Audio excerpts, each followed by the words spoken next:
उत्तर प्रदेश लोक सेवा आयोग द्वारा संचालित उत्तर प्रदेश पीसीएस प्रारंभिक परीक्षा 2024 अंततः 22 दिसंबर 2024 को रविवार के दिन सकुशल संपन्न हो गई।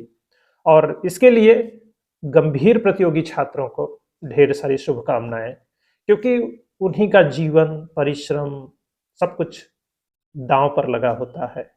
बाकी तो ऐसे ही परीक्षा देने वाले लोगों की जो भीड़ होती है, जो सिर्फ मुसीबत होती है, वो पढ़ाई को लेकर बिल्कुल भी गंभीर नहीं होते हैं, वह भी फॉर्म डाल देते हैं।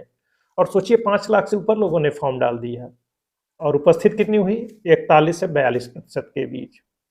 और सारी व्यवस्था इसी वजह से चरमरा जाती है।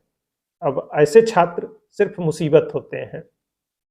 अब सोचिए 60% लोगों ने परीक्षा दिया ही नहीं।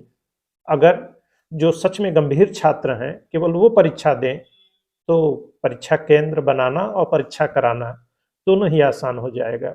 और इसके लिए भी आयोग को कुछ करना चाहिए कि जो छात्र गंभीर नहीं है उनको हतोत्साहित करना चाहिए। और कम फीस होने की वजह से जो देखे वही मुंह उठा के फॉर्म डाल देता है और मुसीबत बन जाता है आयोग के लिए और व्यवस्था के लिए भी। ऐसे में आयोग को सभी परीक्षाओं के लिए न्यूनतम फीस 500 रुपये रखनी चाहिए, बल्कि 1000 रुपये के आसपास अगर वो फीस रख दे तो सिर्फ गंभीर लोग ही फॉर्म डालेंगे, क्योंकि 100-150 रुपये का फॉर्म आसानी से पड़ जाता है तो जो देखो वही फॉर्म डाल देता है। और उनको 2-4 क्वेश्चन आते रहते हैं, वो देख कर लगता है कि कितनी आसान परीक्षा है, न तो उनको कट ऑफ से लेना देना रहता है न परीक्षा के स्तर से ले। अब सोचिए 150 सामान्य अध्ययन के प्रश्न होते हैं, 10-20 सवाल तो हर किसी को आ जाते हैं। वो 10-20 सवालों से थोड़ी चयन होता है, और वही 10-20 बड़े कठिन सवाल होते हैं और इससे भी चयन नहीं रुकता है।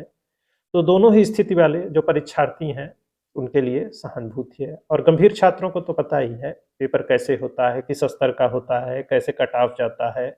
और वही छात्र हर बार घूम फिर के मुख्य परीक्षा में सम्मिलित होते हैं।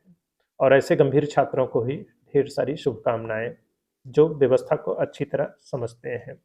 वो किसी कोचिंग और बहकावे और राजनीति का एजेंडा भी नहीं बनते हैं, वो सड़कों पर नहीं दिखाई देते हैं, वो अपनी तैयारी अच्छे से करते हैं। और उनको पता है कि ऊपर के चंद बच्चे ही मुख्य परीक्षा में सम्मिलित होंगे, फिर उससे भी ऊपर के चंद बच्चे साक्षात्कार में सम्मिलित होंगे, फिर उसके ऊपर वाले अंतिम सूची में आएंगे। और यह चंद नौकरियों का ही खेल है। ऐसे में अपनी प्रतिभा, परिश्रम, पुरुषार्थ का सही ढंग से आकलन करिए और दूसरे विकल्पों पर भी विचार करिए। और आपके अच्छे करियर के लिए ढेर सारी शुभकामनाएं।